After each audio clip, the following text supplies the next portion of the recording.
Bonjour les petits chefs. Bonjour à la maison. Salut Damien, salut Kat, salut Laurie, comment allez-vous? Bien. Bien, excellent, parce que moi aussi je vais bien. Mon nom est Pat, si vous ne me connaissez pas. Et bienvenue sur la chaîne Les Petits Chefs. Qu'est-ce qu'on a fait en fin de semaine? Aujourd'hui, nous sommes allés à Mega. C'est quoi Megamix? Admettons que quelqu'un ne connaît pas ça. une convention où sont présentés les derniers jeux vidéo qui vont sortir. Certains qui sont déjà sortis. Il y a des conférences aussi. C'est beaucoup un événement corporatif où les compagnies, diverses compagnies autour du jeu vidéo vont se rencontrer pour peut-être faire équipe ensemble ou se raconter des secrets professionnels. Bref, c'est surtout pour collaborer. Et les week-ends, cette semaine, c'était vendredi et samedi, c'était ouvert au public. Donc, nous y sommes allés, nous, en tant que médias. On a eu la chance d'y être invités. D'ailleurs, merci beaucoup, Julie. Ça nous fait toujours plaisir quand tu nous invites dans tes événements et qu'on peut y aller. Donc, qu'est-ce qu'on a vu, nous? On a vu des présentations de jeux qu'on connaissait pas. Ouais, est-ce qu'il y en a un qui t'a marqué? Celui qui avait plusieurs jeux à jouer en équipe. C'était le jeu Aeolis Tournament. J'espère que je le prononce comme il faut. C'est un jeu des studios Beyond Fun Studio. C'était un jeu avec différents jeux dedans. Donc des petites épreuves. Il y en a un, ça ressemble à un jeu de hockey. Un autre, un genre de jeu de soccer. Où on doit faire des points. Un autre jeu, il faut faire tomber les autres en bas d'une surface. Après ça, quand c'est terminé, ben les points sont compilés. Ben, que le meilleur gagne. On a pu jouer tout ensemble, là, les 4, même avec une autre personne, 5, parce qu'on peut jouer jusqu'à 8. Oui, c'est un jeu qu'on peut jouer jusqu'à 8. C'est un jeu que vous pouvez trouver sur Nintendo Switch. Puis on s'est fait clencher par le gars qui a joué contre nous, là. Il était content. On a vu aussi Giz qui était là avec Outer Minds pour présenter leur jeu Turbo Kids. Turbo Kids qui était un vieux film, un film québécois. Donc ils vont refaire un deuxième film et à la suite de ça, il y aura le jeu aussi. Fait que c'est vraiment génial. C'est un jeu par exemple, peut-être pas trop pour les jeunes parce que c'est un peu gore là. C'est quelqu'un en BMX puis avec mettons un bâton à clous et bon ben, au cas qu'il y ait des jeunes, je vais pas y aller mais c'est assez gore, c'est assez violent.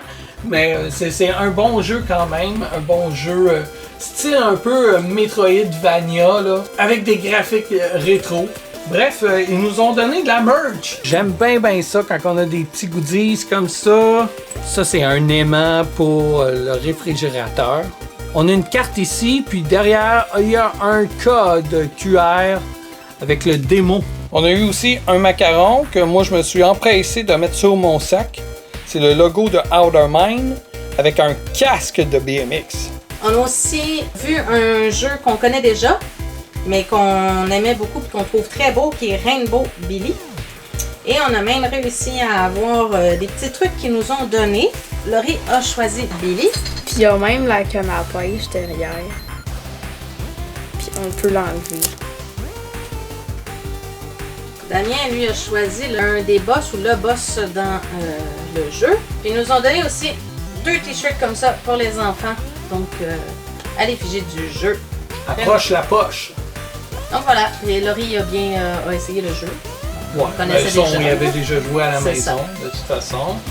Il y avait un jeu en réalité virtuelle aussi où on pouvait faire un combat d'épée. Il y avait Red Barrels aussi qui était là où on pouvait essayer dans des cabines fermées pour que ça soit caché à la vue des mineurs. Leur jeu Outlast Trials. Si on poursuit dans les jeux plus adultes, il y avait aussi Dead Space là-bas qu'on pouvait essayer. Ils nous donnaient des pins. Regardez la belle pin. Elle illumine dans le noir. Voyez-vous? Il y avait une autre section aussi où on pouvait aller voir des conférences, où on pouvait jouer à des jeux un petit peu plus rétro. Il y avait des bornes d'arcade. Il y avait des jeux de table aussi un petit peu. Si on passait dans les couloirs, mais là on pouvait voir des écoles. Donc c'est bien pour les jeunes qui veulent s'informer comment on fait pour mettons, étudier dans le domaine du jeu vidéo. Il y a le studio de Warner Bros. Games aussi qui était là. C'était pour quel jeu, Damien? Gotham Knight. Il y avait aussi Ubisoft qui était là avec une grosse statue de Assassin's Creed. Et on a essayé le nouveau jeu Lapin Crétin Mario. Mario Rabbids. On a passé par Binox. On a eu un sac. Donc, il donnait un beau sac comme ça. De l'autre côté, il y a le logo de Binox. Et vous aurez reconnu avant ça le logo de Call of Duty.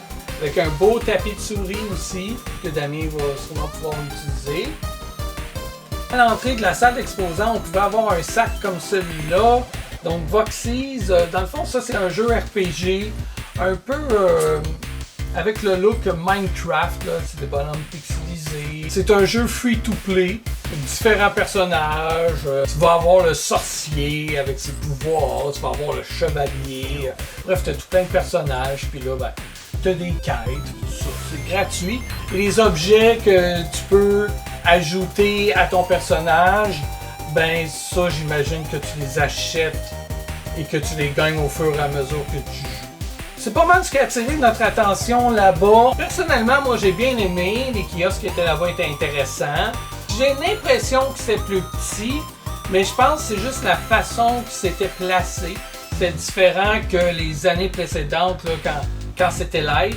Mais là, je pense qu'après le retour d'une pandémie, c'est un peu normal. Avant, là, les 2 dernières années, ça s'est passé en ligne à Megamix. Est-ce que ça tente encore aux gens d'aller visiter des conventions de ce type-là? Et oui, parce qu'il y avait quand même pas mal de monde. Là. On avait de la misère des fois à se frayer un chemin ou à voir les kiosques parce qu'il y avait quand même beaucoup de gens. Pour le public, il me semble que c'était 25$ par jour. Le samedi, il y a eu un spectacle de Andy, de Frenchie. On a vu aussi Jeff et Kim. On a vu aussi Valérie Lévesque qui était là, qui nous a parlé. Nous, par contre, on n'a pas été là le vendredi, juste samedi. Mais déjà, le samedi, avec ce qu'on a vu, ça nous a bien plu. Donc, merci beaucoup de nous avoir invités à cet événement-là. C'était cool. J'espère que notre vidéo vous aura convaincu à visiter la place l'année prochaine. D'après moi, ils vont faire ça encore une coche plus élevée parce qu'à chaque année, ils augmentent. Là, on venait d'une pandémie. C'est peut-être pour ça que ça avait l'air un petit peu plus petit. Mais watchez ça l'année prochaine. Pas mal sûr, moi, que ça va grandir encore une fois. C'est un événement qui devient de plus en plus grand chaque année. Donc voilà, c'est tout pour moi. Et pour vous, c'est tout. Avez-vous d'autres choses à ajouter? Bon, ben, bye bye, Billy et le méchant Léviathan. Nous, on s'en va et on se revoit plus tard pour une prochaine vidéo. Bye!